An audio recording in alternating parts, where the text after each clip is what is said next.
বরিষ্ঠ নেতা এবং প্রাক্তন সাংসদ এবং ভাটপাড়া তার পূর্ব বা বিজেপি পূর্ব এখানকার এমএলএ পবন সিং, এরা একটি নির্দিষ্ট সম্প্রদায়ের গুন্ডাদের নিয়ে যাদের নামে লিখিত অভিযোগ হয়েছে, এই অর্জুন সিংজির বাড়ি মজদুর ভবন এবং এই এলাকায় মূলত বিজেপির সমর্থক সনাতনীদের রামনবমীর আগে আতঙ্কিত করার জন্য, যেহেতু অর্জুন সিংজি কয়েকদিন আগে বলেছেন এবারে রামনবমীতে পূর্বের সব রেকর্ড ভেঙে 4 লক্ষ হিন্দু লোক ধ্বজ নিয়ে বেরোবে, তাই খুব পরিকল্পিতভাবে আজ থেকেই সন্ত্রাস করেছে এবং এখানে তৃণমূলের চোর গুন্ডাদের প্রোটেকশন দেওয়ার জন্য মমতা ব্যানার্জি একটা পুলিশের আউটপোস্ট করে রেখেছেন।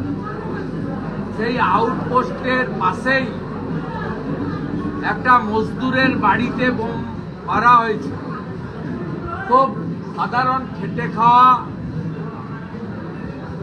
মানুষজনের উপরে আক্রমণ করা হয়েছে, প্রাণহানির ঘটনা ঘটতে পারত।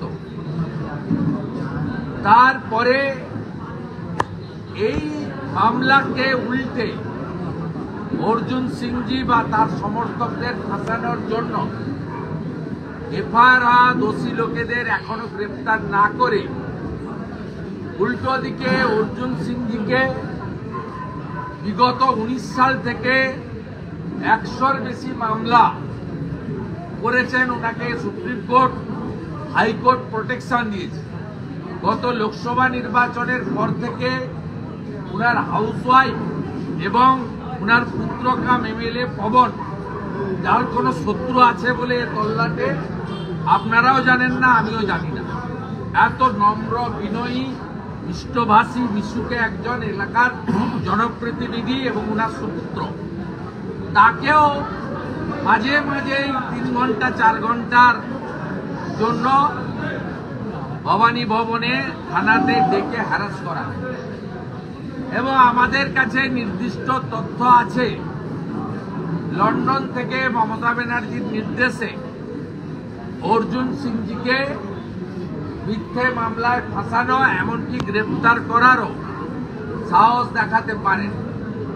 আমি বিরোধী দলনেতা হিসেবে আমাদের এই সাংগঠনিক জেলার সভাপতি মনোজ ব্যানার্জি, রাজ্যের নেতা তাপস রায়, এলাকার এমএলএ পবন সিং পরিষ্কার হুঁশিয়ারি দিয়ে যেতে চাই, অবিলম্বে যে নির্দিষ্ট লোক ফিরোজ সাদ্দাম, যাদের নামে এফআইআর হয়েছে, যদি গ্রেফতার না করেন তাহলে আমরা কমিশনারের ঘেরাও যেমন করব, অর্জুন সিংজিকে যদি উত্তপ্ত করা হয়, গ্রেফতারের চেষ্টা হয়, আমরা ব্যারাকপুর শিল্পাঞ্চল জুড়ে বন্ধ হরতালের দিকেও যেতে বাধ্য হব। আমরা বিগত দিনে সুপ্রিম কোর্ট এবং হাইকোর্টের লড়াইতে অর্জুন সিংজিকে পূর্ণ আইনি সাহায্য দিয়েছি। আগামী দিনেও পুরো পশ্চিমবাংলার ভারতীয় জনতা পার্টি পরিবার আমরা অর্জুন সিংজির সঙ্গে আছি এবং আজকে আমরা 2টো স্পট ভিজিট করেছি, সাধারণ লোকের সঙ্গে কথা বলেছি এবং মমতা ব্যানার্জির নির্দেশ কার্যকর করলে পরিণতি খুব খারাপ হবে, এখানকার কমিশনার এবং ডিজিপিকেও সেই হুঁশিয়ারি আমরা দিয়ে গেলাম। আমরা মুখে যা বলি সেটা করে দেখাই, এর প্রমাণ আজকে বারুইপুরেও আপনারা পেয়েছেন। রামনবমীর আগে এলাকা অশান্ত করা বা উত্তপ্ত করার চেষ্টা করা হচ্ছে, ষড়যন্ত্র বলতে পারেন? শুনুন, বাংলাদেশের ঘটনা, সরস্বতী পুজোর আক্রমণ, সর্বোপরি আজকে মালদার মোথাবাড়িতে যা ঘটেছে, আপনি এই ভিডিওগুলো দেখলে বলছে, আমি এদেরকে র্যাডিক্যালি বলবো, বলছে যে পুলিশ গুলি করবে না, বলছে হিন্দু শূন্য করতে হবে। এই কোন রাজ্যে আমরা বসবাস করি? আপনি শুনুন, বেছে বেছে হিন্দুদের দোকান ভাঙা হয়েছে, রাস্তার গাড়িগুলো ভাঙানো হয়েছে, এবং যে ভাষায় এই লুম্পেনরা করছে, এবং প্রথমে পুলিশ ছিল না, পরে পৌঁছেছে। এখানেও সেম মডেল। রামনবমীকে কেন্দ্র করে অর্জুন সিংজি একটা বড় ক্যাম্পেইন করছেন, সনাতনী রাষ্ট্রবাদীদেরকে ঐক্যবদ্ধ করছেন। তাই এই ঘটনা তৃণমূল কংগ্রেস পুলিশ যৌথ চক্রান্তের ফসল বলে আমরা মনে করি। একের পর এক অর্জুন সিংকে ফাঁসানোর রীতিমতো চেষ্টা চলছে তৃণমূল কংগ্রেস থেকে, কি বলবেন? যে এর আগেও অর্জুন সিংয়ের বাড়িতে বোমা মেরেছিল নমিত সিং, এই নামটাই বারবার উঠে আসছে। শুনুন, হাইকোর্টে মামলা পেন্ডিং আছে, উনি সিবিআই এনআইএ তদন্ত চেয়েছেন। আমরা কিছু দেখবো, হাইকোর্ট যদি ডিসপোজাব না করে আমরা সুপ্রিম কোর্টে মামলা নিয়ে যাব। আবারও বলি, প্রিয়াঙ্কু পান্ডের উপরে আক্রমণের ঘটনা এনআইএ তদন্ত করছে। অর্জুন সিংজির উপরও বারে বারে যে ঘটনাগুলো ঘটেছে, এর পিছনে রাষ্ট্রবিরোধী শক্তি আছে। বাংলাদেশের জামাতের হাত দিয়ে অস্ত্র আসছে। তাই আমরা এনআইএর দাবি করে আইনি লড়াই করব।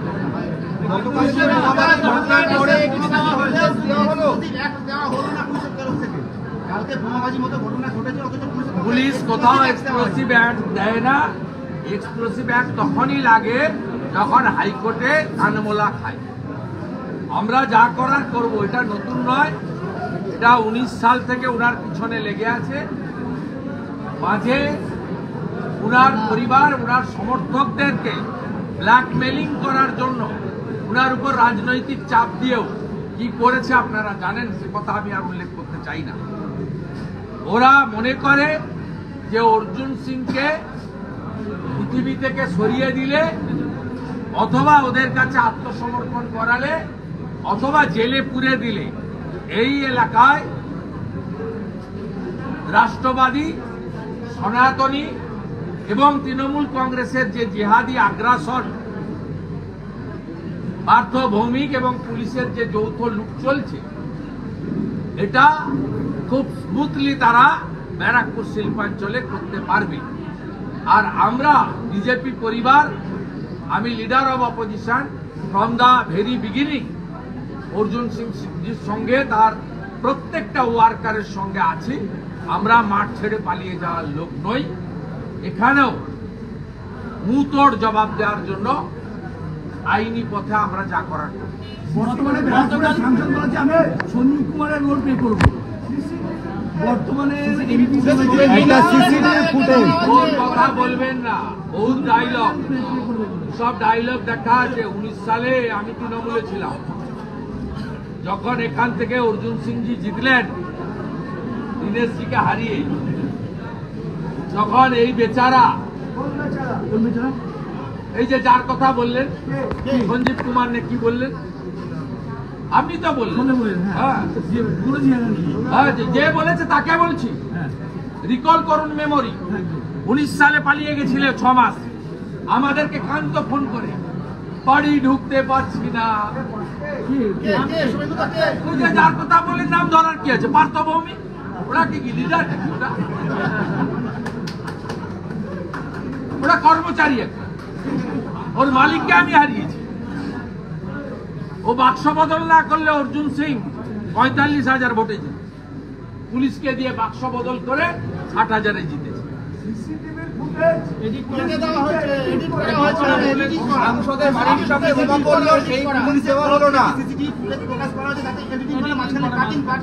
আমাদের কাছে অরিজিনাল ফুটেজ আছে, একটু পরে আমি সোশ্যাল মিডিয়ায় দিয়ে দিচ্ছি। শুভেন্দুদা, প্রাক্তন সংসদের বাড়ির সামনে বোমাবাজি হচ্ছে, সেই ফুটেজ পুলিশ দিচ্ছে না, কিন্তু পৃথক একটি ঘটনা। শুধু তাই না, উনি জেড ক্যাটাগরি, সিআইএসএফ প্রোটেক্ট। ওনার বাড়িতে আরেকটা এমএলএ আছে যার ওয়াই ক্যাটাগরি। মমতা ব্যানার্জি রাজনৈতিক যাত্রা শুরুর আগে থেকে এই পরিবার রাজনীতি করে। তিন পুরুষের রাজনৈতিক ট্র্যাডিশন, রেপুটেড ফ্যামিলি।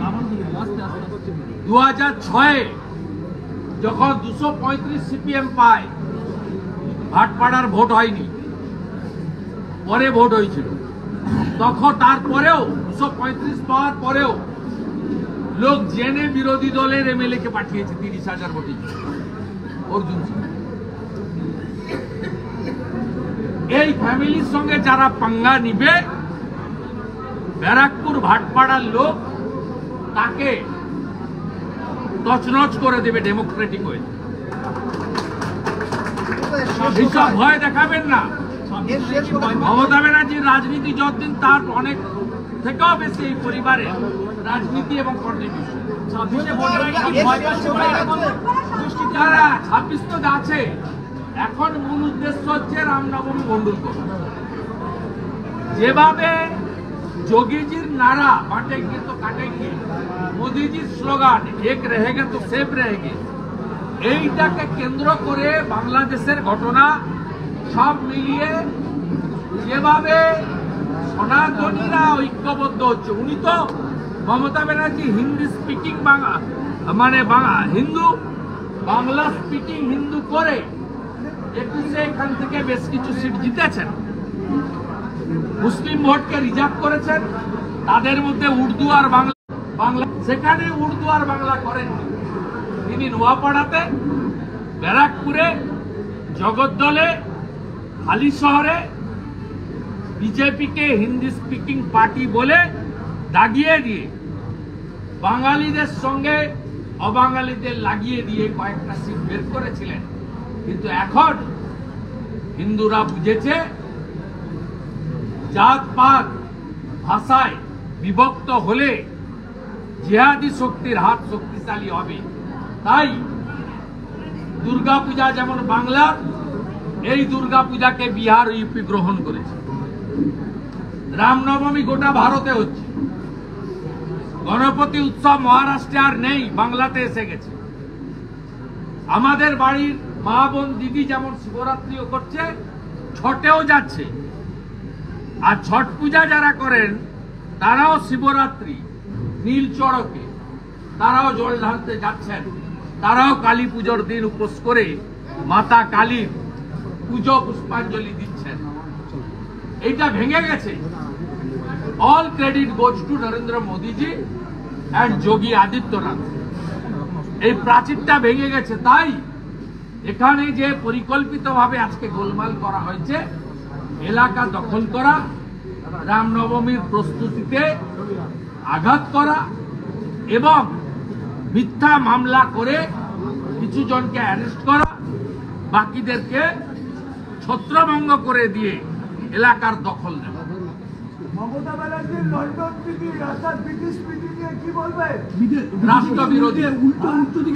অবিলম্বে পররাষ্ট্র দপ্তর তার পাসপোর্ট বাতিল করে দেশে ফিরতে নির্দেশ দিন।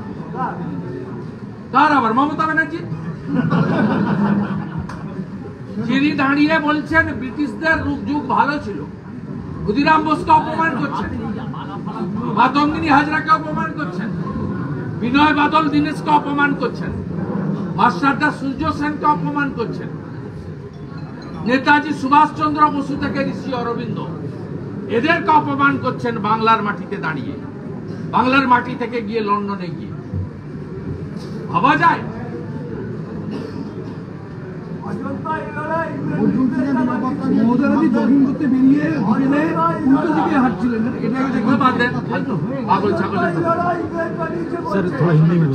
এর শেষ কোথায়? শুভেন্দুদা, এর শেষ কোথায়? শেষ সেদিনই হবে। আমি যে কাজটা নন্দীগ্রামে আপনাদের সেই কাজটা বাংলার মানুষকে করতে হবে। মমতা ব্যানার্জি প্রাক্তন মুখ্যমন্ত্রী হবে আর ভাইপো জেলে যাবে, সেদিনই এর মুক্তি হবে, পার্মানেন্ট সলিউশন। থ্যাংক ইউ দাদা।